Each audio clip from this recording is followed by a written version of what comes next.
The Heresy Accountabilibuddies Podcast is dedicated to all things Horus Heresy. This podcast delves into the grimdark universe where Primarchs clash, legions rise, and loyalties fracture faster than a Land Raider's track. But it's not just about the lore of the Horus Heresy. The Accountabilibuddies also explore the gaming side of things, from painting and modeling tips to product reviews and ideas to help you in your hobby. So, whether you're a seasoned Forge World veteran or a fresh-faced scout, this podcast is your Vox channel to the galaxy. Expect discussions on lore, modeling, gaming, and maybe even the shenanigans that your hosts somehow seem to find their way into. Remember, in the grim darkness of the far future, there are only two things you can count on: heresy and your trusty Accountabilibuddies. Welcome to episode 113 of the Heresy Accountability Buddies. This episode tonight, you have your fellow buddies of myself, Jack, and Duncan, Jamie, John, and Jack. Before we get started today, we're going to go ahead and do a station identification. Do you love resin bases? Then go to our sponsor, Elric Hobbies, for all of your basing and basing accessory needs. Use code HERESYABB at checkout for a discount. Legendary Monument Hobbies. Monument Hobbies is a one-stop shop for all of your painting needs. Use code HERESYABB at checkout for a 5% discount on your purchase. Pop Goes the Monkey. Find maker of third-party accessory bits of arms, legs, backpacks, and more, where you can get 10% off your first order over $125 with code HERESYABB at checkout. And thank you to our patrons. Without your support, this podcast would not be nearly as horrible as it is. So thank you very much for helping support our shenanigans and evil thoughts and plans. While we're talking about that, don't forget, get your Heresy Accountability Buddy shirt in before Adepticon. That way you can walk out in the freshest of threads. Duncan, do you want to tell us a little bit about the shirts that is brought to you by the Heresy Accountability Buddies? I certainly could do that. Yes. Let me see here. We currently have all our previous art from our last few years running through the store. It's still available in the store on t-shirts, hoodies, and zip-up hoodies. And we also have this year's art, which the ones we've released that have not yet made it to posters yet because we haven't been to Adepticon yet. T-shirts start at $26. Hoodies start at $42 for the pullovers and $42 for the zip-ups. They're available in everything from, golly, you're a tiny person, all the way up to, oh, look, Duncan's buying a shirt. Outstanding. yeah, you're a little shorter than me, but luckily they still carry my sizes too. Yeah, well, okay, well, we got them all the way down from extra small all the way up to 5X. So, yeah, I think we've got most of the sizes covered. Outstanding. But beyond that, yes, that's that.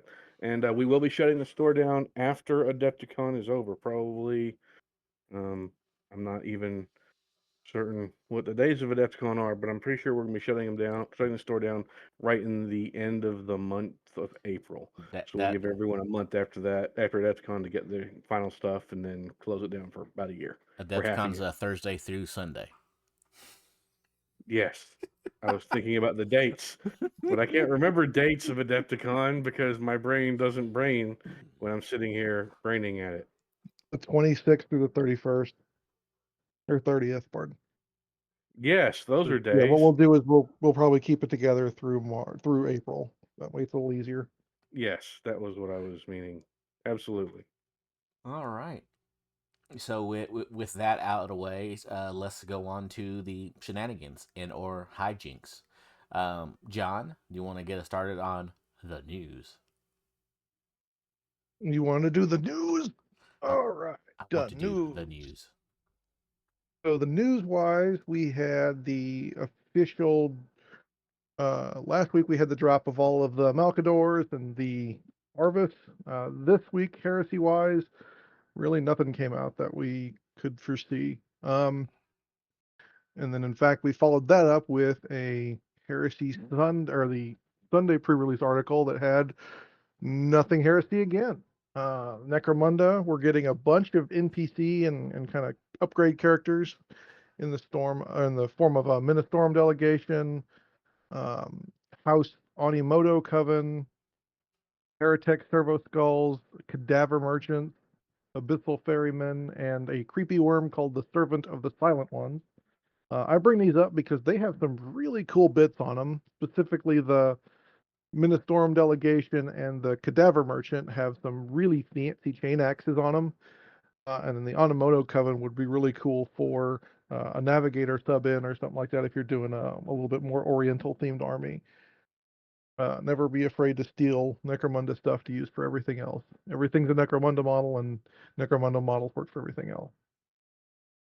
Outside of that, we got a Heresy Thursday article that brought us the like yeah, way out of left field. complete random release of the Secutari Axiarch. So if you run Titan Guard list from the Mechanica book, you can run Skitari. In the Skitari, you can take a Secutari, which is the guys with basically shield and lance. And so these guys are the Titan Guard. This guy, ironically, is posed a lot like the station or some of the 3D print that I've seen that someone's already made of this guy a couple of years ago when that rule first dropped. Some of the fluff written about this guy in the article's kind of cool. He picks up broken Titan parts to use for his armor. In fact, his shield looks a lot like the upper thigh plate of a knight, or maybe a little ankle plate or a toe plate of a warlord. Really cool pose on the guy. Kind of sucks. I'm scratch building all my Secutarii using the Vansar light shields. So this guy really isn't going to have a place in my army, but he's definitely a cool looking model with this little servo skull and big lance. Yep, I definitely think he's kind of neat. For unofficial official things, even Have we mentioned the other thing? the other thing, would that be the resurrection of Blood and Skulls from our friends at Elric Hobbies? And in fact, what they're doing is they're taking the company. So I've used some of their parts before for my Cobra Guard, but company, I forget the company's name, but they were the ones that started out making Alien versus Predator. They were called Protos games, but they've rebranded a couple times. Now they're starting to make plastic kits. They made a 4-legged walker, and they've also made a tank called the Wolverine, which totally isn't the exact same size of a Rhino / Leman Russ. And Elric has started making resin expansions for it to make it completely Heresy compliant. So you've got a new turret, you've got sponson weapons and turret weapons that all look very Heresy related. They also they're running a sale this for like the next 10 days on Baneblade stuff, parts for the Krieg launch. Oh, cool. But while cool as that is, and I definitely agree, that was not quite what I was meaning. What did you have? Well, the official announcement of the epilogue of the Siege of Terra book. No. Nah, no one wants to hear about that. No one cares. Okay. I mean, it's just a thing that they've been scooped on about a year ago, and then we kind of did a bit of a deep dive on a little bit ago, and then talked about a week ago. So, okay. So I guess we could talk about the Siege of Terra, the end of the Siege of Terra, called the Era of Ruin. So the last Siege of Terra book, launching sometime in the future. We got a really cool piece of artwork of the Eternity Gate, which is absolutely breathtaking. Neil does some amazing work again. The 2 warhounds there, and then the thousands of people walking up to the gate, and then the spooky mist coming out of it. We got a preview of the the leather-bound version, which looks an awful lot like that leaked image that we got a while ago. I'm pretty sure it's The exactly two-tone the same. Aquila. It's the same. Yep. The two-tone Aquila, so half broken and then half kind of regal. Yeah. This sucks because God knows how they're going to try to release this. If they fix their website to see if we're going to have the knock down, drag out fight like we had last time with the books, or what's going to happen there. So we will definitely have to see how this comes out. Watch your scalpers, folks. You know they're going to be big and huge when this thing drops. Yeah. Unofficial GW stuff from Merchoid. They've launched a squig bottle opener. So this is a 3D sculpted squig that you can use to open bottles. It's kind of neat looking. And then, not new, but definitely for some reason slipped behind me a little bit. So a while ago they came out with an incense burner or Mechanicum that looks like a censer, so the little ball that they swing back and forth to bless things. Yeah. So they're coming out with one that is sculpted to look like the Casket of Skulls from the Tomb King's line. It sits on your desk and burns incense, all in the shape of the Casket of Skulls, which looks like the Ark of the Covenant. That's pretty neat. I can dig that. Yeah. We talked last time about how the Aquila promo code worked out, and my stuff came in this week, and that's actually pretty cool looking. I finally got the fancy Aquila pin in, and can confirm it is as cool as I thought it would look, all shiny and gold and whatnot. Nice. But that's really all we've got. I even haven't seen anything that's super heresy related that we could steal from other people. There's a Kickstarter going out right now for a company called Digital Taxidermy. They've just released a bunch of 3D printable files for what they're calling Click Lock Desert Outpost. It's supposed to be a cross. It looks like it's a cross between the interior stuff from Necromunda, the not the thick ZM stuff, but the kind of thinner stuff that they've been putting out in some of the Kill Team releases, but also exterior stuff to look kind of like the Ash Waste terrain, but it's all like ground level stuff. It's a company called Digital Taxidermy that they came out with those. And then there was one other thing that I thought we might want to mention. Grim Forge is a company that makes some cool terrain. They've put up a preview picture of they call it the Imperator statue. It looks like kind of one of those statues you can see in the background of a lot of Blanche artwork. It's just this kind of robed figure holding a hourglass with a little saintly hood over himself. And that's really all that I've seen that we could even steal from some of the different companies that are out there. Not a lot coming into the end of January, beginning of February. I Yeah, have something. Sorry, go ahead. Oh. Something that is both near and dear to mine and Jamie's heart. Elglue has released the Saturn IV Ultra 16K. Oh my lord! Yeah, I will say not very impressed, especially at the price point. Well, the heated tank makes it impressive to me. The heated tank, and then it also comes with a light for the inside of the case for the camera, and then it's also quote unquote 16K, but I'm not going to get into the weeds describing that really doesn't matter at this point. The thing that needs to be taken away from this, because I am not going to buy this, but if they're going back through and retrofitting their new line, that means the Saturn V's, whenever those come out, should come with heated tanks, which for the people that lives in northern, more northern climates like myself, like I haven't been able to print for probably a solid 2 months at this point because it's been too cold. So can I give you a little secret? Oh, I know you can buy stuff for it. I'm not trying to get heat like all the other stuff that I'm just going to electrocute myself with. Well, no, they've had a tank heater. It's more like a vat area heater that plugs into the socket on the where the air filter is on the inside of the print area. I don't know. It keeps it at 25 degrees Celsius. There's something to slick the fact that this is actually the vat itself. It's like a wrap. It goes around the vat, basically, on the edges of the tank. Yeah, well, the vat itself kind of has two plugs that goes down in there that does it. This gives me hope for the 5, not Ultra, but whatever that one is, because I'm still very cautious about the whole entire tilt release and that just not being a.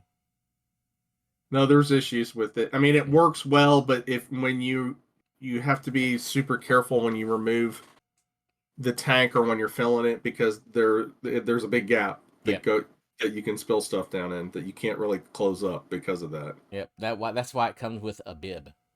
Yep. Or a drip tray. But they also changed the vat, or not the vat, the plate release also has grab handles on it now too. Yeah. And the actual vat itself have some better handles on it. Yep. I mean, it's baby steps. I'd like to have seen more, but it is what it is. Yeah. All I heard out of that is it comes with a bib. Yeah, it has a big plastic tray. It's like, when you go, your kids go to eat pasta or whatever on a high chair, and they put the bib on, or you go to Red Lobster and you get the Admiral's Feast, and they put the bib on you. That's basically what this is for a tank. Okay. I shit you not. It's a plastic bib tray that fits around the edge of the tank. Oh, no. I absolutely believe you. I was just laughing at the idea of them putting a bib around you at Red Lobster, because. So if you come down to Alabama and visit ever, okay, I'll take you to the barbecue place and I will make sure he will bib you bib himself on you when we eat ribs, because I had them do it to my wife just to embarrass her. Oh, Lord. I am so looking forward to being a grown man and having someone equip me with a bib just so I can eat ribs. That right there is a dream come true for me. In fact, the place is actually called Dreamland, but yes. Oh, my Lord.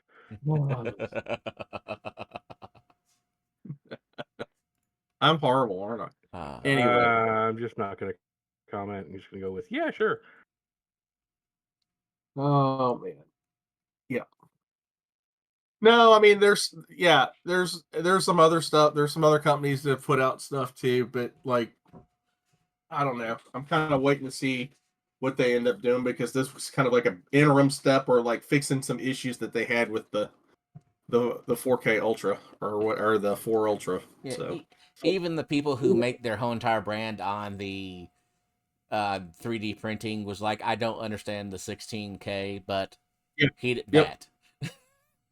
Everybody's like, there's other heated vats, okay? Like, other companies have had heated vats for a while, especially like the anyways, but they have like a pump that sucks resin up into it, or pumps the resin out into the thing that heats the resin and then pumps it back into the tank, which is just like an accident waiting to happen. That sounds like too much. It's like a fish especially considering what happened to Blake today. Oh yeah, his it looks like his motherboard fried on his printer. He's had a lot of problems with that printer from But like the thing that excites me the most is that there's nothing else to plug in, nothing like that. You just it just heats the vat itself. There's no extra wires or anything like that. Because on the Elgu one, the in-tank heater that they currently have, you still gotta give it outside power source. Okay. Well, I mean, like and then they're like the thing I've seen is like a brewer's yeast heating. Yeah, like that. Like there's all sorts of modifications that you have to do. Like the current L-Glue, there's like a little plate you have to take off the back for the in-tank heater. The intake air for the air filter, the big one, the bulk one. Yeah. I just like it because it makes it simpler and the easier for your third hobby to get into, and the less time you have to spend on your third hobby, the better it's going to be for your first hobby. Yeah. No, I get it. Heresy somehow leads to so many different other things and aspects of hobby that we all do pick up. Me and Jack could probably do a class too, but I'm sure that the two of you could probably do a class. I'm sure there's others out there who do classes for it. You said doo-doo. doo-doo. Yay. Yeah. They also And released a new cleaner and curing set too. Yeah, Ooh. I don't like that as much because it's an all-in-one. I Uh, mean, I- if you're limited space, yeah. I mean, I have the older all-in-one, Mhm.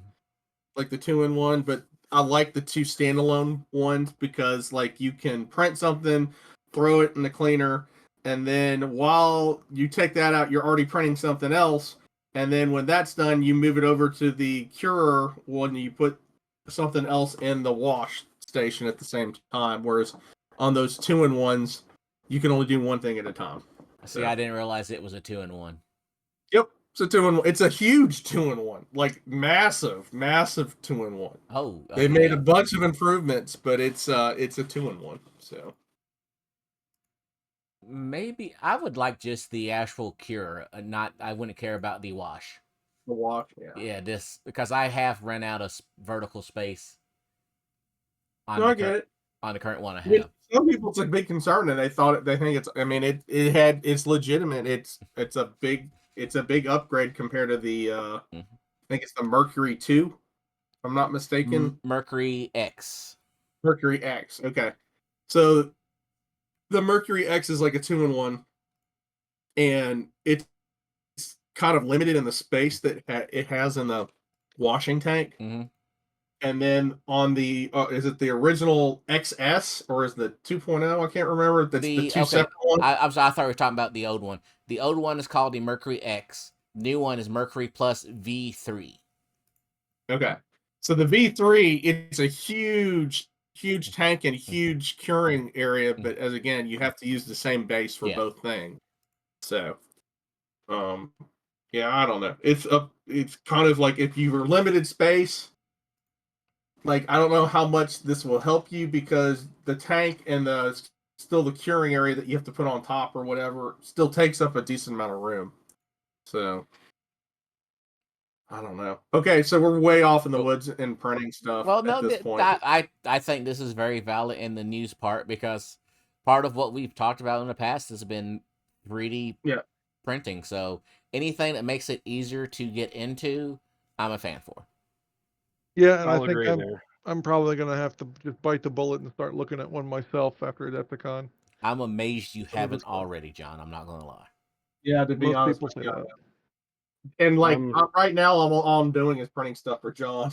That's why I'm amazed he hasn't done it. This whole weekend, it's all been done. I printed one plate out for Brian, and all the rest of the stuff is nothing but John's. Yeah, it's you and Lucas are both printing for me, so if it makes you feel better, I've got 2. Print going right now. That's a 10-hour print. So yeah, that's a long one for me, but because it's a very tall print. Anyways, yeah, I don't know. I don't know what else to say at this point. I think that takes us over to our hobby progress. I'm pretty sure it does at this point. Yes. Yeah. So let's. I'll go ahead and kick it off by saying, John, what have you done? So this week I was forced to go to Florida for work stuff. Being there all week, getting with mandatory fun scheduled every night. I really didn't bring anything to work on. I bought some new hobby books for my iPad while I was there, but before I left, I managed to get all of the Cities of Death tile pieces cleaned up, and managed to nick myself a pretty good bit while I was on there. I was sending funny pictures to Duncan because since it wasn't over the hobby hangout, he didn't know how much I might be cutting myself, and he likes to be aware of that for some reason. I do. So, I worry about all my friends. So for some reason, I think it's my new glasses because I've had to get progressive lenses since I'm getting up there in years, apparently. So for some reason, the coordination between the fingers and eyes wasn't as up there when I'm not looking directly at it and trying to keep myself as occupied as I was watching the movie. So either way, got all the tiles cleaned up. Only had to vacuum my room 3 times with all the shavings. and then ended up going on the work trip. Came back, got home that Friday. Didn't have any work stuff, so I started gluing things together, and I started assembling buildings.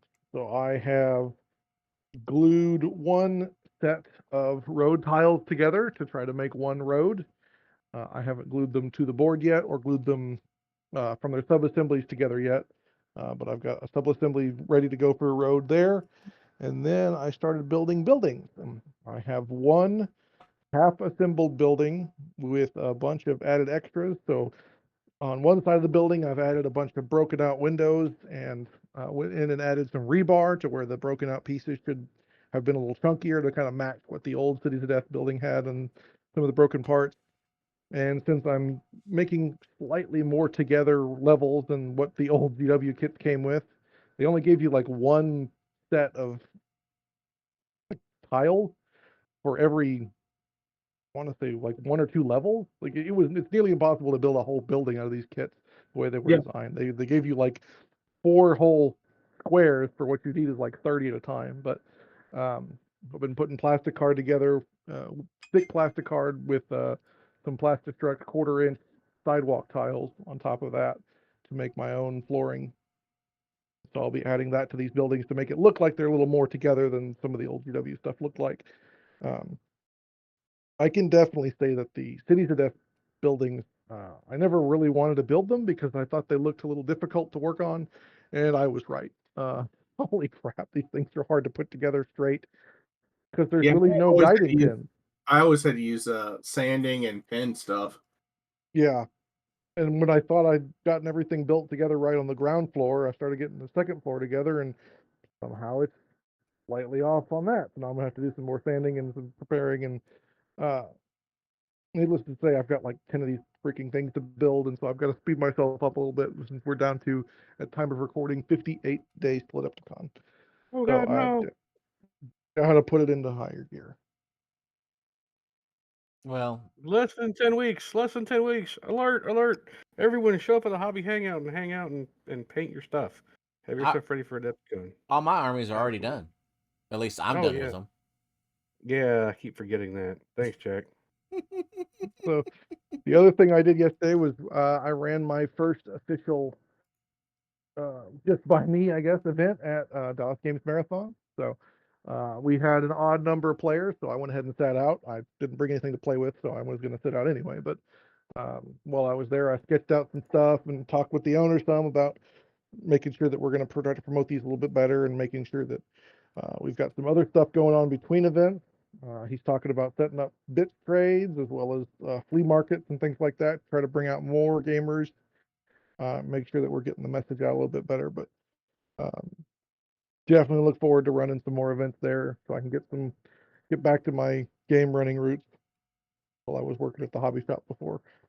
And I appreciate everyone that came. I gave away one of the brush cleaners that we're going to be giving away as second place for our Wednesday night, or for our 2-week hobby challenge. And as a reminder, the first drawing is going to be done this weekend, February 1st. So the 2-week hobby challenge first leg is coming up on end, and then we've got another 2-week hobby challenge kicked off, and that will end in March. And as well as this one's been going, what do you guys think? You think we should keep going? I think we should definitely keep this up. It's been seeming to be popular, and it's been getting people motivated to paint and hobby and post stuff and work on stuff, and I think it's been a success. Cool. I don't mind. So the brush cleaners that we're using right now for the secondary prizes, I went ahead and got to my local Daiso to pick up a couple extra to make sure that we have enough for a couple more giveaways. They run about $5 on Amazon. They run about 15 because if you say brush washer, then it tries to trigger all the people. Like if you say souffle cup versus Jello shot cup, the Jello shot cups are double the price, even though they're the same thing. So if you know what to look for, you can definitely keep your prices down on that. But either way, so the prize we're giving away is worth, between $5 and $15, depending on who you ask. And that's just the one a good for way to second keep place. people. That's our second place prize right now. Yeah, the first place prize is going to be the paint mixer, which is the when they first came out, they were $25 to $30 a piece. Cool. Could you send me over a picture of that? Because I went looking for it, but I couldn't find it. Sure. Thank you. While I do that, Jack, why don't you tell me what you did? I actually did stuff. I was that this week or last week? No, that was last week. I put together Sigismund. Started cleaning up Templar Brothers. Namely because I didn't feel like messing with oil paints and weathering it this week. Just slowly working, putting stuff together. And I organized some more stuff. So my hobby table is actually, it almost looks empty at this point. It's so clean and organized along with everything around it. So perfect for when the weather gets warm and to start knocking out projects once the weather has come. Duncan, what about yourself? Ooh, so I actually have gotten a fairly decent amount of stuff done. Well, for the hobby hangout, I I finally got all the decals down on all the troops that we're going to be taking, or I'm going to be taking to Adepticon and supplying for Jack and myself, and maybe others, depending on how those lists look to play. So that's step one. Step two, I've been working on applying the weathering to them, which is consisted of a lot of the Streaking Grime from AK Interactive. And in doing so, I discovered that AK Interactive has gone and done a formula change and not told anybody. Nice. Yeah, so this is an official shout to AK Interactive. AK012 Streaking Grime Enamel Color is no longer the kind of dirt brown that everyone is used to it being. It is now kind of a gray shaded black. I don't know why they chose to do that, but that's what it is. And I found this out when I popped open, since I was nearly done with the first bottle of this that I have. And I popped it open with the new bottle to start using that one, and for to pour the old bottle into the new one, so I'd have a little bit more in the new bottle and just be able to have some more space. And discovered that the new bottle and the old bottle are absolutely different colors that do not mesh in any way, shape, form, or fashion. I'm glad I found that out before I poured it into the new bottle. I just looked into it and said, "Oh, well, this is not good." So, shout out to AK Interactive for screwing people like myself by not telling us that they did a formula change. So, I'm going to be going ahead and switching over for my enamel colors from AK Interactive. I'm going to go over to the Grimdark Paint. I can't remember their name right off the top of my head. But once I get, yes, them. That's what I'm going to switch over to once I get through with these guys. Luckily, I was able to use mineral spirits to reactivate some of the gunk down at the bottom of the bottle of Streaking Grime that I have, so I'll have enough to finish all the infantry that I need to still finish. But after that, I'm not going to be able to use it for my vehicles, so I'm going to have to figure out something different for the vehicles on that, which kind of irritates me. But at this point, I'm used to getting irritated by people in different companies who change things and don't leave things the way they were when it was successful before. What But number a Streaking Grime did you the old one? the old one was AK012. The new one is AK012, and it is entirely different color.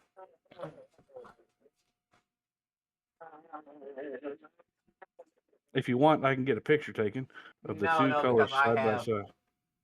Have had some AK around here. I'm just trying to remember what I had. I don't use it for anything, so I was going to see if you wanted it, if it's the same. Well, if you happen to have a bottle of the old one, the answer is going to be yes. Yes, I do. And if you happen to have a newer bottle, then the answer is going to be no. No, I don't. I haven't bought this for years.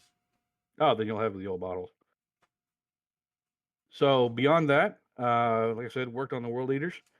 Had Eric, one of the local Lexingtonians who plays Heresy, come over to my house this week and dropped off what can only be described as about 2 tables worth of terrain for Heresy. So now I've got somewhere right around 3-ish tables worth, Nice. Well, including I would say at least one full ZM table's worth of stuff. And strangely enough, all the terrain he brought over was painted, whereas all my terrain is not painted because yeah, that was I going to be haven't my painted any question. of it. Was it Oh painted? yeah, it's all painted. It looks good. It's done the grimdark style. It absolutely works, and it's enough to where if you put it all on one table, which I have done, you do not have enough room to move around a single marine. So there's a lot of terrain that's sitting here on my gaming table at the moment, and I'm kind of glad about it because we're going to get a game together on this coming Wednesday, which also happens to be my birthday. So that is my current plan for this week. Other than that, my last bit of plans, my plans for next week, are to get the Streaking Grime finished on the last guys because I've got 10 left. Get that all cleaned off, get them all sealed, and then start working on their bases before I start working on assembling these last few Land Raiders. Before I start painting them and figuring all that out, because 6 Land Raiders, I've got about 10 weeks. I should be able to get that done. I don't see that being too big of an issue. But that's my hobby for the week. So, Jamie, what'd you do, brother? Much like Jack, I did a bunch of more organizing, trying to clean up my hobby room and finish my PC that I was building from the last show. It's done and everything's all up and running. And then I've painted some work. I did some work on my Contemptor Dreadnoughts that I had been working on. And then I have been trying to decide what to work on next. So originally I was thinking about doing command squads with Deathwing, like Shield Guard. So there'd be like 10 plus of that. But I don't know. I've got like a ton of. I know this is going to be a shock to people. I've got a ton of tanks that I haven't built and painted yet, and I kind of need to start working on that kind of stuff just because it takes up a lot of room storing it. So like, yeah, I've got like a lot of Spartans. Let's just put it that way, and a lot of Land Raiders and a lot of Land Raider or Mark. What is it? 1C or 1B? Mark 2B. Or Mark 2B Land Raiders that I need to build as well that are taking up a lot of room. So I think I'm going to shelve troops and work on either tanks, and I also have some half-built javelins that I need to kind of knock out of the park too, which are they're built and base coated. They've been literally sitting in a box for 3 years, but so I think I'm gonna start working on some vehicles because I can knock those out fairly quickly and put cool, transfers and stuff on them. But I've kind of got all that sitting on my desk, trying to, a pile of shame on my desk, trying to figure out what I'm going to go with next after I finish these 2 Contemptors that I'm working on. So I don't know. If you all have advice, let me know. So, or any suggestions. I also have tons of Mark IIIs and breachers and shit. I have a ton of stuff, period, that I need to get done. So if y'all have any suggestions or any say go. Yeah, I think come up with a list you want to work towards. That always seems to be what keeps me on track. If I'm working through the giant backlog, I've got my list, kind of my 3K of Iron Wing is done, and then some. But I've kind of been working on like an additional 3K of Dreadwing. That's why I've been doing like Irredemptors.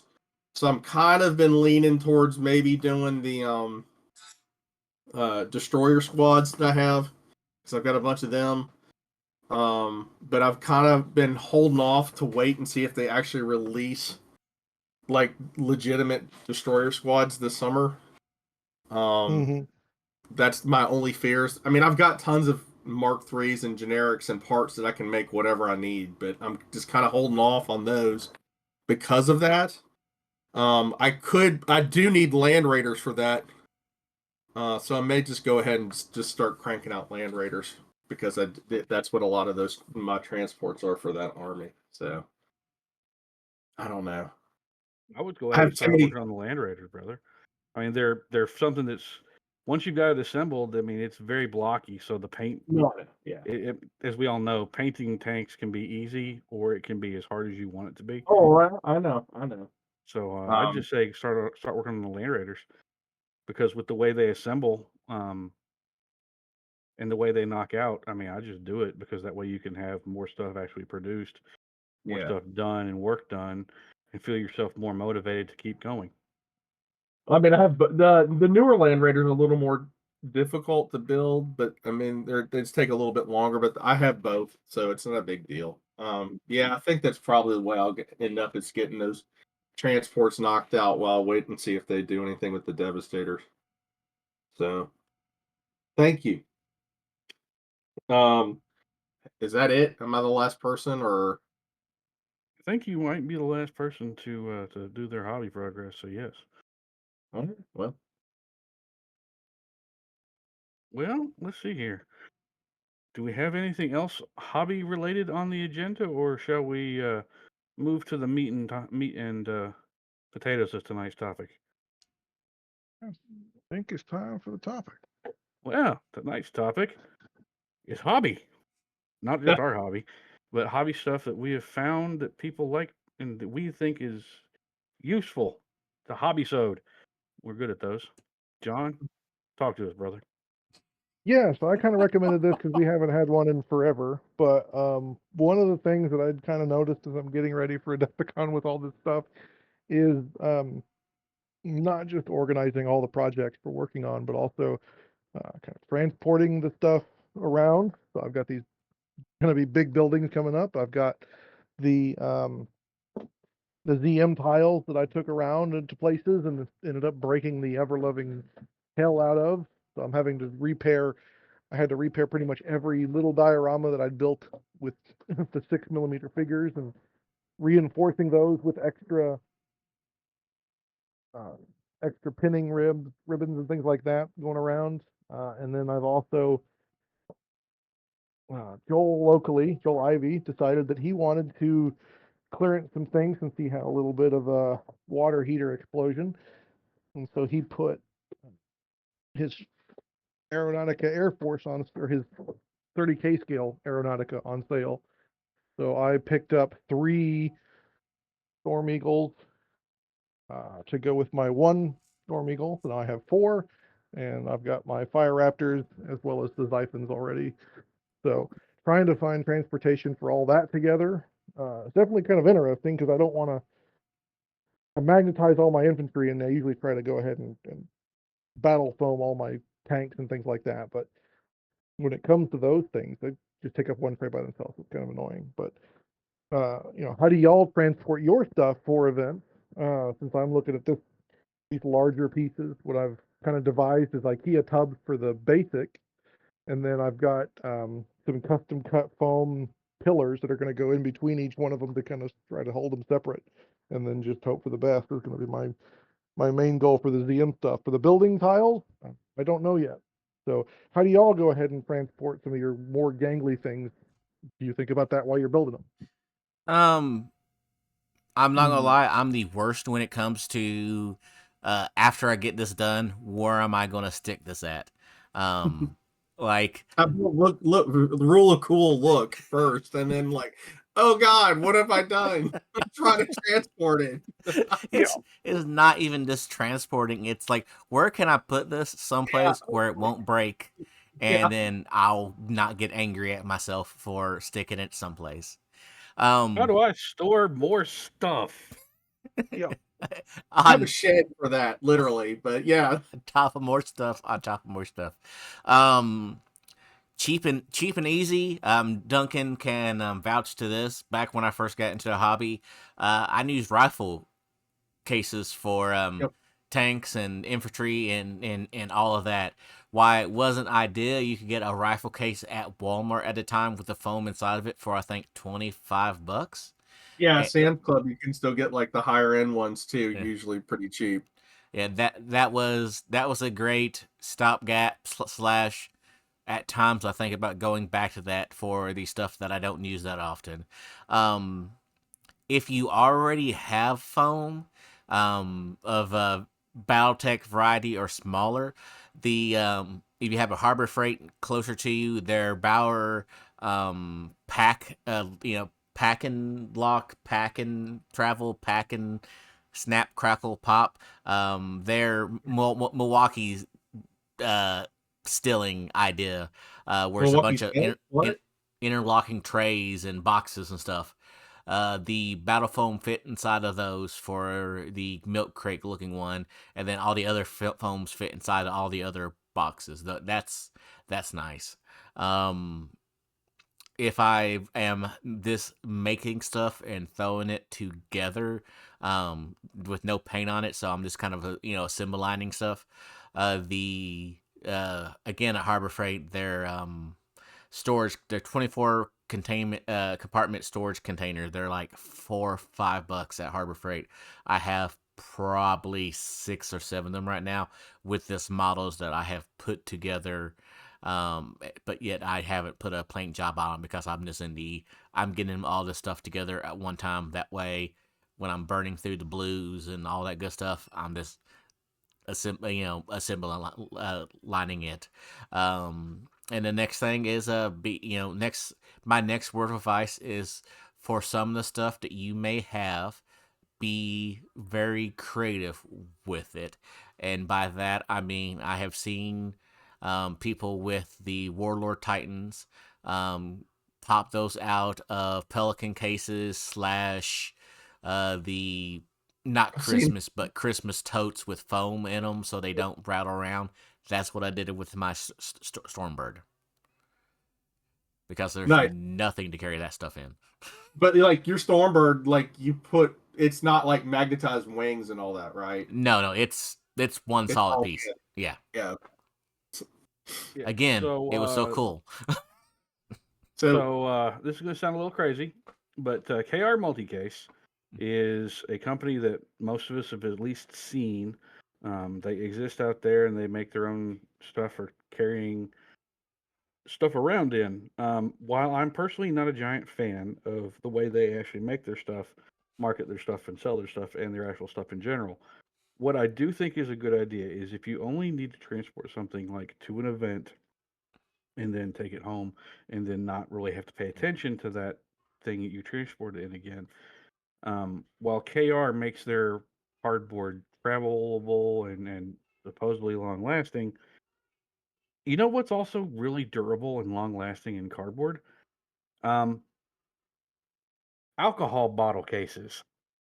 If you go to your local liquor barn or liquor store of your choice, they give those boxes away and they will let you pick over them to get whatever you need. And most of the time, they're sitting right up there up front for you to easily grab. A lot of those sometimes are even waxed. So like, yep, they're like semi-waterproof. Yep, and they come in a variety of sizes.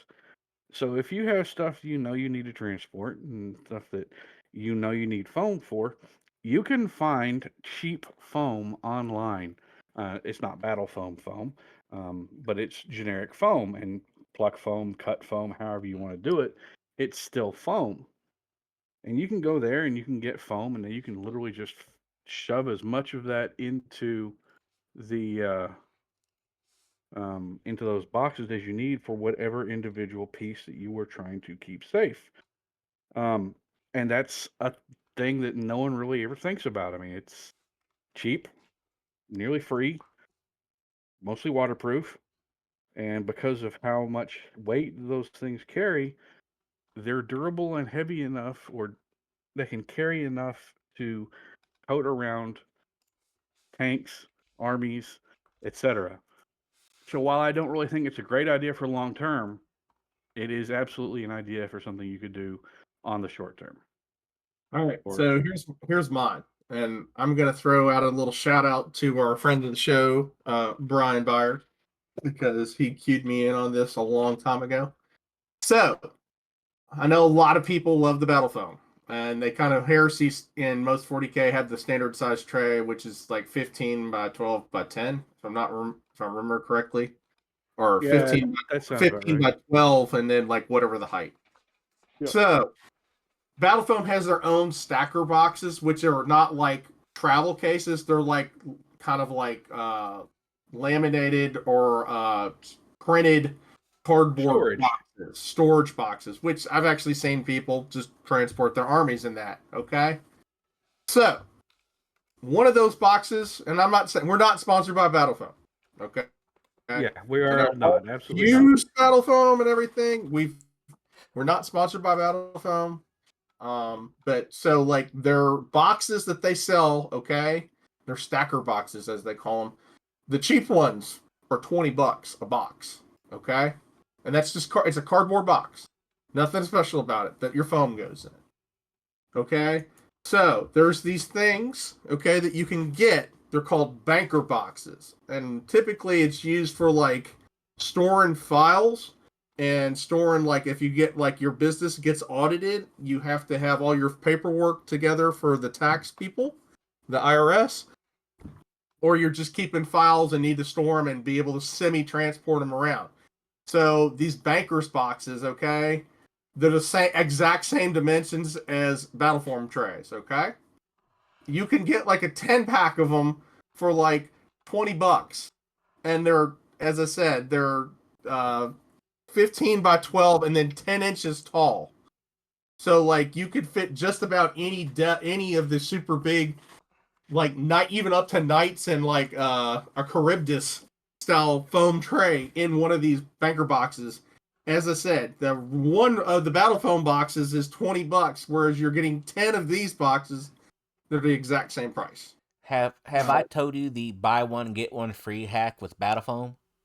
No, you have not. The buy one get one free hack with Battle Foam is you order foam from there, right?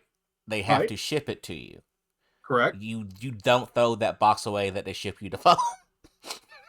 Yeah, That's correct. That's a I good one. still have the box that I ordered like $400 worth of foam in from last year that like literally will hold a 1520 plus extra foam in it on top of the 1520 sitting in my office. My kids aren't listening, so I hid most of their Christmas presents in the box that it was so large. And it was literally right next to them, and they had no idea it was there. Anyways, 15 by 10 is also usually what's usually kind of referred to as the generic size for most shipping boxes. So Yep. if you go to the Container Store, their most popular size is a Battle Foam box size. So I used to pick up a lot of them there. Container Store isn't exactly cheap though. So a lot of moving places. There was a conglomerate down here that used to run yearly spring cleaning sales and put their boxes on for $0.25 a piece, and they were the exact same size as the Battle Foam boxes. So I well, used to buy them by the one of the 50, 60. reasons I'm recommending the bankers boxes, though, okay, is that they actually have hand grip holes in them. Yep. So like on the side. So if you're having to carry a couple of them that are full of models, it's a little stabler, and they have a removable top. And because they're used to these boxes, they're fairly robust the way they're built because they're carrying like huge collections of files and paperwork, which gets very heavy. So I can confirm. We used to use those back at the institution for record retention, and yeah, those things last forever as long as they're kept dry. Yep. And they will. You can carry a lot of heavy weight in those. we have to have them too for at the hospital to carry for all our narcotics records and stuff that we have. We have to keep those for 20 years. Yep. All the records retention stuff.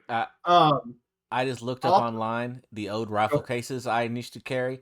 They're $10 a piece still at Walmart.com. Nice. Another place that everybody loves or loves to hate, Harbor Freight. If you're looking for something a bit more robust and heavier duty, especially if you're like flying, they have not Harbor Freight knockoff Pelican cases. Their brand is called Apache, and I'm not going to say they're really good for the price, and usually they go on sale like upwards of 30 to 40% off. So like you can get a can't remember. They used to call it. I think it was the battalion size of the GW cases, which was like 2 side by side, like army worth of foam or whatever. And that case is, I can't remember. It used to have a direct size in battle foam for their black label cases, but yeah, the Harbor Freight cases come with foam in them. It's not the greatest of foam, but if you're in a pinch and you want something to, be able to take with you, like if you need to fly with you, that's a good way to do it, is if you can get one of those to fit your army in it. There you go. And the good thing With about cases your- like that is they are TSA rated. Yep. And if you just need foam, what I do is I had a couple cases that didn't have foam anymore, and so I went out and bought a couple of cheap roll-down mattresses. It's just egg crate foam from Amazon for $20, Cut 'em and you up. get 6x4 of egg crate foam. Double that over, and you've got plenty You of got a- padding for army transport. Yep. That works great for vehicles, not quite so great for regular dudes or smaller things. But that's absolutely brilliant, John. I'd never even thought about doing something like that. Yeah, I packed it into that Death Stranding collector's edition box that I bought off eBay, and that's what I use for all my Cobra transport. That's my kudos to you on that one, man. I hadn't even thought about doing something like that. So yeah, I think that's great. And one of the Apache ones comes with wheels, Yep. They have huge ones. which is just fantastic. Yep. Well, the only thing is with those big ones, you got to be careful you don't get them too huge, because you'll end up having to pay oversized for it. Well, I mean, I guess if you're already paying for luggage on a flight, I mean, it's not going to be that big a deal, but it can be if you're not flying to something, but if you're like driving to an event that's like 8 hours away, such as Adepticon. Yeah. And also with Adepticon this year, like not a lot of the hotels are directly like attached to the venue, so you're going to end up having to move all your crap from wherever you end up having to pay to park, a couple blocks away. Yeah, remember, whatever you're packing to an event, you kind of have to take to the actual event. So that is something that a lot of people kind of forget about, and they're like, "Oh, I gotta get this and this." Well, how the hell are you gonna get that and that? Yeah, because like we've been spoiled, like especially with Adepticon and like LVO, like the venue is attached to where like everybody's generally staying, and then like if you've been to Gen Con or like Dragon Con, everything's spaced out amongst like multiple different venues and hotels in a single area. They may be all attached or connected in some way, but you're still like from where you end up actually parking, it could be several blocks away that you have to transport all that. So, So transporting stuff. One thing that I know Jack has done for years is he's got these wonderful rolling trays that he has. Carts, team cart. Jack, they're what? Team carts. Yep. That's another Amazon special right there. The current one that I use is, I think, the one everybody has. And as I'm talking right now, I am trying to. Is it in our list, our Amazon list? If it's not, it needs to I be. can send it to you. I added the metal one too that I started using. So the plastic one that Jack has is great, but after a couple of years, it starts breaking down. So the handle on mine was cracked when Locker Cody and I drove up for Adepticon a couple of years ago. Since it was on top of everything, when they opened the door, everything kind of slipped around and it hit the ground first, and one of the handles broke. So to upgrade, I went ahead and bought the metal one that we have in our list. I think it's an origami tray. I'm looking at it. Origami RBT, fully stainless steel folding kitchen cart with 4 professional grade caster wheels, holds up to 100 pounds. That thing, if a truck hit it, would hurt the truck. It is sturdy. I love that thing. I take it to all my events now, and it is great for holding an army because it's dead flat. With that plastic one, it's kind of concave in the middle, and it folds up in the middle, so you're not always super flat. See, that one, the top is its own separate piece. See, part of the reason why I like the plastic one that I got is it fits the battle foam metal like display trays perfectly. There's a heavier duty version of the plastic one. It's the same price as the metal cart, though. Yeah, it's $249, which is insane. Well, the one Yeah, on that's what the Amazon, Ordelli cost. the one on Amazon, the plastic one's 111 for a 150-pound capacity cart. The 300-pound is 249, which is the same price as the metal one that John's talking about. So, Yeah, it helped that I had a couple Amazon coupons, and they sent out one of those. Well, this week we're running a sale on this thing, and so like I said, always use Camel to look for cheap prices. I'm adding it to the list to make sure we have it. I mean, there's other ones on there I'm saying that are a little cheaper, like $79 to $80, though, that are off brand. And when you're looking for stuff, always, don't feel like you need to get like stuff specifically designed for our hobby. There are like a ton of different makeup and nail kits that you can look up on Amazon and get a fairly decent deal on a rolling cart tray of stuff, and it will have a lot better colorways than the current OD green and black that Battle Foam has. Like, I am going to put this one up for all of our viewers to see, maybe, if I can find it. I just lost it. Oh, there you are. There it is. And it is very, very pink and very, very sparkly, and it has its own wheels.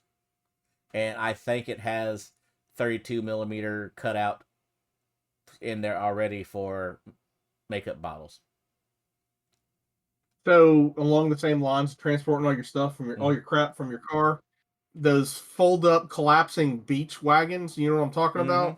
Yep, I picked up one this year for Depticon. Yep. So those are good. You don't have to get like the beach ones that have the huge, knobby big wheels on them. Yep. Unless you want to dual use it for when you do go to the beach.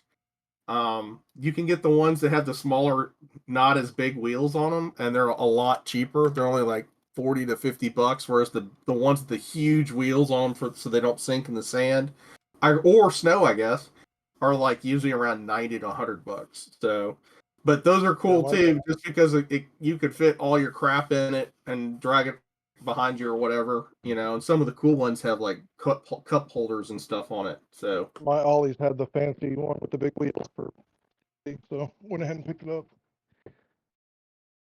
Ollie's and Roth are good places to look for stuff like that you're going to use it a couple times and not really care if it survives. Or if you're looking for G.I. Joes and Transformers. Yep. G.I. Joe. I don't want to pay anywhere near as much as what they normally are going for. Anything else? Oh,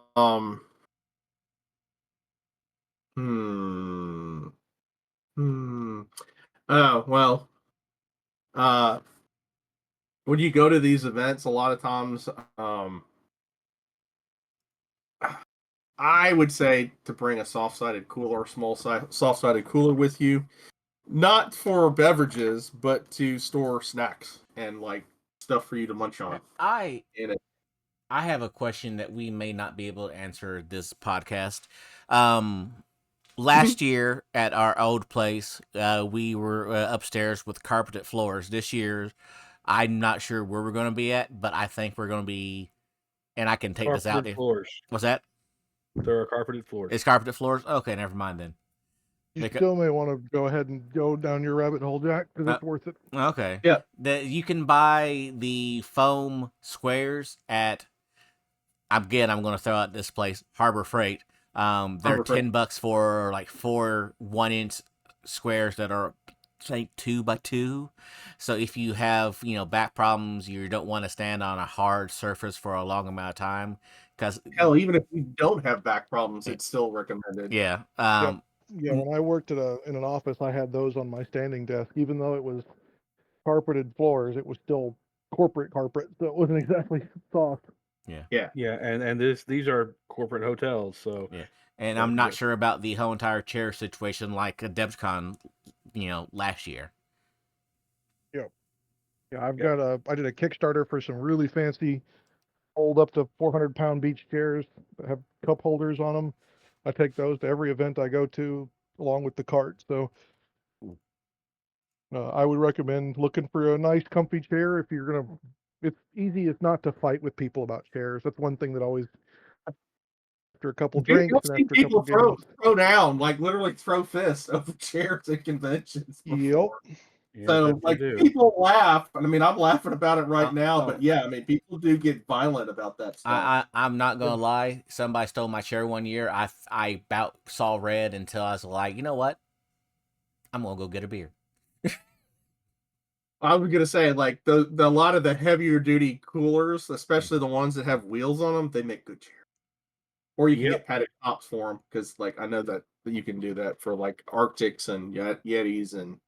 So I'm not saying you get the Arctic, and I'm not saying you get the Yeti, because Walmart has these cheap, but they've got rolling hard topped and hard sided coolers that are less than $50 that you can fit ice, snacks, and Yeah. drinks into, and you can use it to also, when you're rolling it behind you, to carry other stuff that you're not using or that you're having to trafe around with as well. And then when you get to your event, you can sit on that son of a bitch. I know. That'd be cool to I turn don't one of know. those into a Capital Imperialis. That way you can play Apocalypse around it and still have beer. Yep. But my idea is I've got one of them here at the house that I'm taking to Adepticon this year, and I took it to Adepticon last year. And I sat on it, and I had beverages in it. I Water, had ice in water. You Yes, had lots water of in it. lots of water. Not just Beverages. water, but I would I had also soda. recommend, if you can, I would say electrolyte powder. I've got, it's found it at the Japanese store. Pocari Sweat I've started drinking that instead of Gatorade if I'm outside getting dehydrated, and they make mixable ones that go in water bottles. Yep. Pedialyte. Yeah, or But Pedialyte. that's a great place to store stuff that you need, like deodorant. Yep.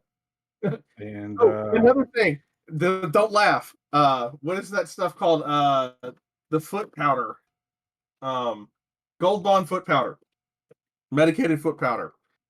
Crazy, I know, but like whatever, with how long you're standing on your feet, and like I'm just telling you, it just to get a little. You can get a TSA approved size bottle at like Target or Walmart of Gold Bond medicated foot powder or body powder. Just take it and squeeze it into your socks and your shoes, and your feet will thank you. And so will if you're staying with other people in your hotel room. When you get back to your hotel room and take your shoes off, the other people staying with you will also thank you for that as well. and this is something that is kind of an etiquette thing.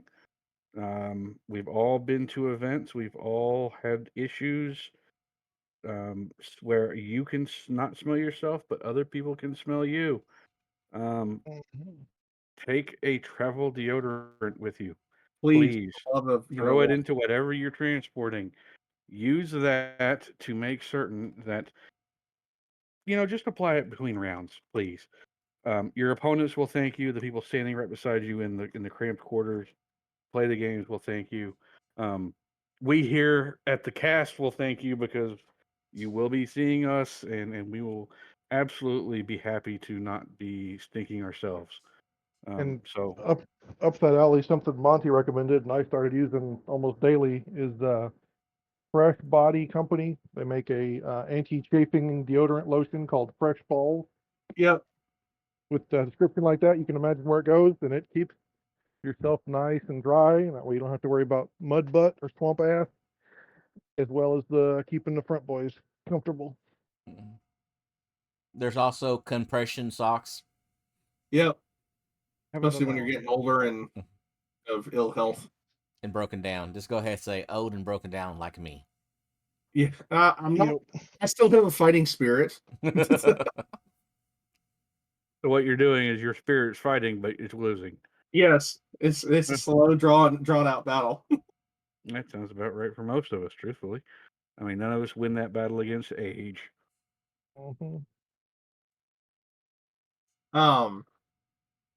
Yeah, trust me, there's tons of. I guess they even have ads for them now. There's tons of quote unquote full body deodorants, let's call it that. Has this that turned are, into from hobby to how to survive a tournament? I think it's how to survive a multiple day con. yeah. Hydrate, Another hydrate, thing. hydrate. Well, that was what I was getting ready to say. When going along with hydration or dehydration, I would recommend getting yourself a nice enclosed, double-walled metal beverage container. How about that? Preferably spot purchase from a certain Della Rosa. Sure, that would be awesome for the De La Rosas, that you could maybe get a Horus Customized. Heresy themed, customized, laser etched, and colored Up cooler. like every single one of us have. Yeah, multiple. Multiples. Some of us have multiple of them. I think I only have one. They make great gifts because I've given them to friends, and they were like, Yep. "Well, holy crap, where did you get this?" Yep. I've got 6. I've got 4. My kids try to steal mine. They like mine more than the ones that they have. But yeah, certain family, the De La Rosas, are very into that kind of customization of the metal tankards and cups and coolers. And so, yeah, if you can get in touch with them, they will happily hook you up with a custom art piece. Let's call it that. Yep. Definitely not any artwork that may be owned or Under trademark. anything like that by anybody else. Nope. Absolutely unique custom artwork, just like ours.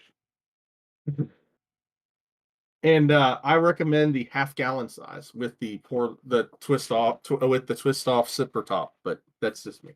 So I have that, and I actually use that one specifically for whenever I'm traveling or going anywhere.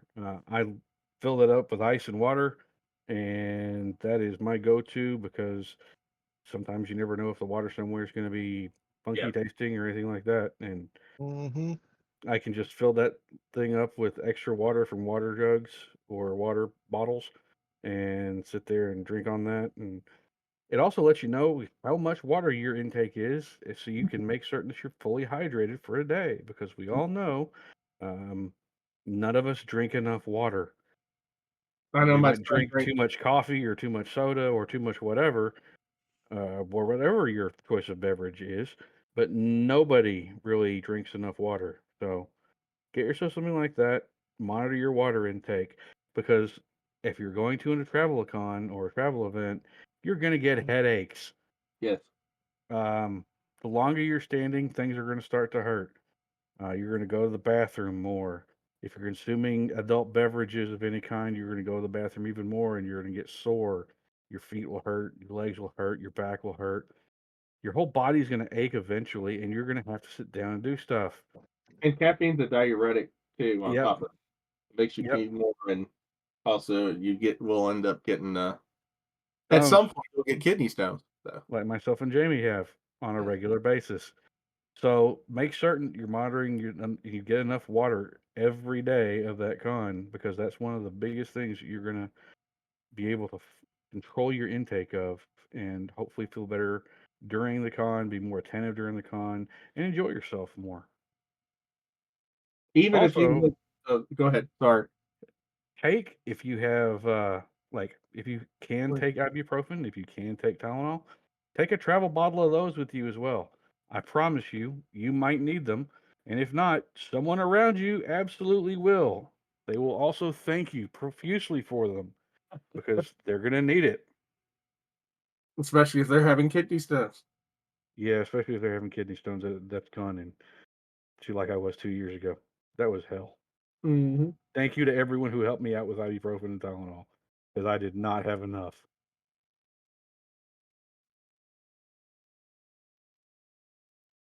What do we think? What Oh, else do we have? what is not Theraflu? What is that stuff called? Robo tripping. No, it's that stuff you mix it with water that like you Bourbon. can. Well, That's that's the a trap electrolyte drink right powder I there. was talking about. The stuff that you get like at the airports and you mix with water, and it's like vitamin C and I can't remember. Emergency. Emergency. Yeah. That That's will help, especially with the con funk, because you like that area all gets recycled and it's super dry, and like everybody ends up getting sick. But like I take that in the morning when I'm at events and stuff like that, just because it's got vitamin C in it, and then also on top of that, it helps keep you hydrated. But it also usually helps mitigate a lot of that con funk that or event funk that you can get too. con crud is a thing. When you get that many people in that small of a contained area, that much air, yeah, you're gonna see con funk, and it's fairly common to happen. There's always gonna be someone walking around who has the flu, or who has bronchitis, or who has strep, or whatever, or nowadays maybe COVID, and they don't know, they don't really care, and you might be exposed to it. So yeah, that's a good way to help boost your system to not pick up something nasty to take home with you from the con.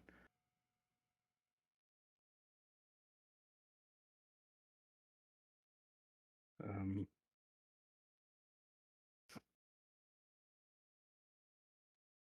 I don't know if this is something that kind of needs to be said or doesn't need to be said. Get some name tags, or even just tape name tags. Put it inside. Put your name on the inside of things that are yours. Oh I'm yeah. not talking just miniature containers, but things you may have with you. Because unfortunately, one thing that we have discovered over the years is that some people involved in the games and cons have sticky fingers or walk off with other people's stuff and don't even realize it, and things will go missing. If you've got your name in it, at least if it shows back up, they'll know who to contact and how, which is always a good thing in my mind. Unfortunately, yes. Mm-hmm. I actually, well, I don't know if they still. Good Lord, never mind. I'm not recommend getting them. I was What? like, I have some of the GW ones that like there's like an Imperial Fist one and Dark Angel like luggage tags that you can Oh. put on your luggage, and I just looked up how much they are now. Don't do that. Yeah, those are ridiculous expensive, but other ones that are not ridiculous expensive, you can get at like Staples. Does GW still sell them, or is it the secondary market you're looking at? Secondary market, like the Oh yeah, Space no, that's Force ones were ridiculous. like $50. Yeah, no. Some of the people you can sometimes find on AliExpress before it comes official. You can find some of the Starforge stuff, and I bought some luggage tags that were marked GW stuff. I bought an Emperor and some other ones, and tried it out for my trip. And yeah, that thing didn't make it on a DFW before it exploded. So if they come out, I would not recommend getting them. Yeah, I recommend going to like Staples, Office Max, Office Depot, places like Or that. or get an Apple AirTag or something like that, AirTag, yeah. for some of your more expensive stuff. Yep, something like that. Anything like that. Make certain your stuff can't walk off. Yeah, I've got one of those even on my dog, so like on his collar.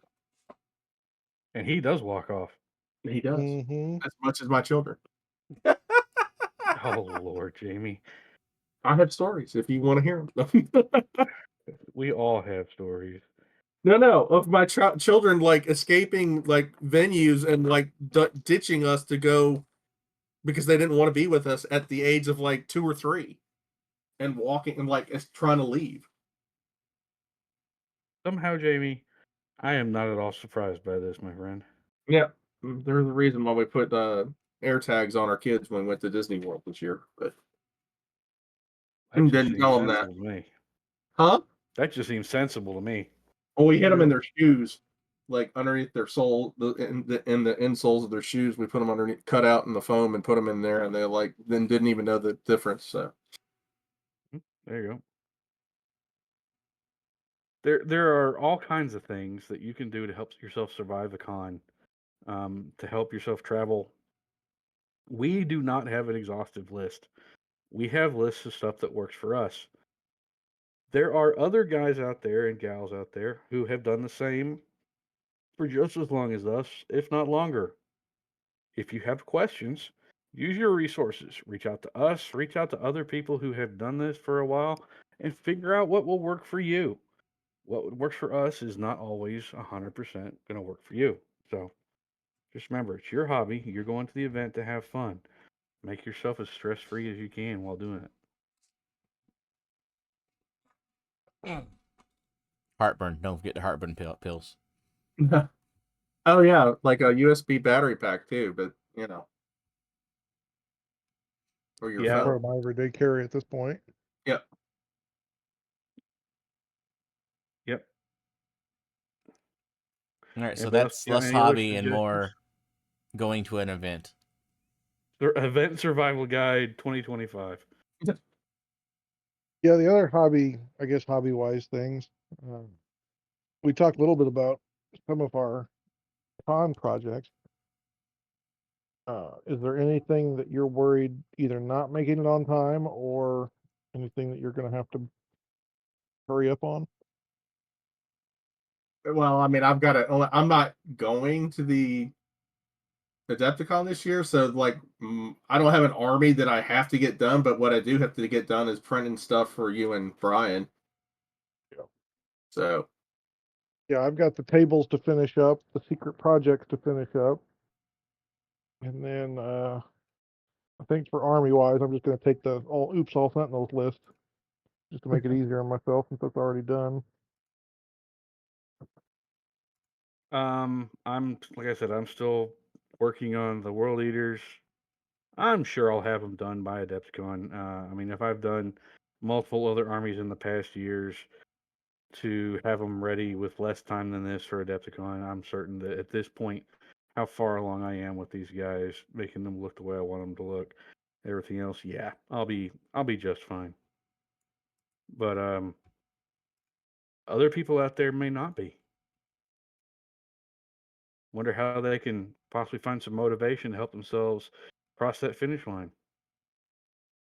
You happen to be talking about either our Wednesday night hobby hangout or possibly our 2-week hobby challenge contest? Those are both things that we do, and definitely could be a way to help motivate yourself to get more hobby output done in a shorter, more involved length of time. Yes. Yes. And also, one thing we have all ourselves noticed, at least I have, I'm pretty sure everyone else has, that when we're sitting there in the hobby hangout with people, new people, old people, people we've known for a while, and people we haven't, while we're sitting there having conversation, it also helps improve your mood because you're having some social interaction with other people who have similar interests, who have good ideas and bad ideas on how you yourself can also improve your hobby, which is kind of what the entire purpose of the hobby hangout is. So, yeah. What nights do we do those on there, John? I believe it be Wednesday night at 7 Central. yeah, it's kind of whenever you want to connect. It usually kind of kicks off more people around 7 o'clock Central. Yeah. I mean, like, yeah, it's. I mean, I've been on it as late as 2 o'clock in the morning, which was over the holidays. But yeah, I mean, a lot of people start getting on about 7 p.m. Central. And you get to hear such riveting conversations about whether a hot dog is a sandwich or not. If a corn dog is in fact a poor man's beef Wellington. Yeah. The answer to both is yes. Yep. What about an open faced hamburger? Is that a sandwich? No, that's a flatbread Okay. or a pizza. Lordy. Yeah, the conversations during, I mean, we do have hobby conversation, or if you have questions to ask about painting or doing something hobby wise, there's tons of people there that can help you out. But yeah, it usually degenerates into random stuff like that, or movie trivia type stuff, or just whatever's going on. Yep. It's a prime example of an internet-based group of friends who meet once or twice or three times a year and hang out then, and just spend time other than that when they do meet, hanging out online and talking crazy nonsense and having a good time, which honestly is what the hobby is all about. Yeah. Meeting people, having fun, and sharing good times with others. Yep. I'm glad some of the locals are starting to show up in that, as well as some of the It started out as a way that we could communicate, and it's evolved into a way that we can keep track of everything we're working on and everything everyone else is working on and try to help everybody out. That's the most important prospect of this thing is, like we say at the end, stay accountable to your friends and to your buddies. Since he said the thing, do I stop recording right now? Not yet, but Okay. it sounds like we're about to the point of wrapping this up. Yeah. John, why don't you go ahead, since Jackson will tell me to tell you to take it away. Why don't you go ahead and take it away for us, sir? Yeah. So everyone, thank you for joining us in the 113th episode of the Heresy Accountabilibuddies Podcast. Jesus, I'm 113. John, and I've been joined tonight by Duncan. Jack? And Jamie. And like I said, always remember to stay accountable to yourself, to your buddies, and your hobby. And we'll see you next time. Good night. He said the thing, do I stop the button now? Yes. Yes. Outstanding. There you go. Like and subscribe and see ya.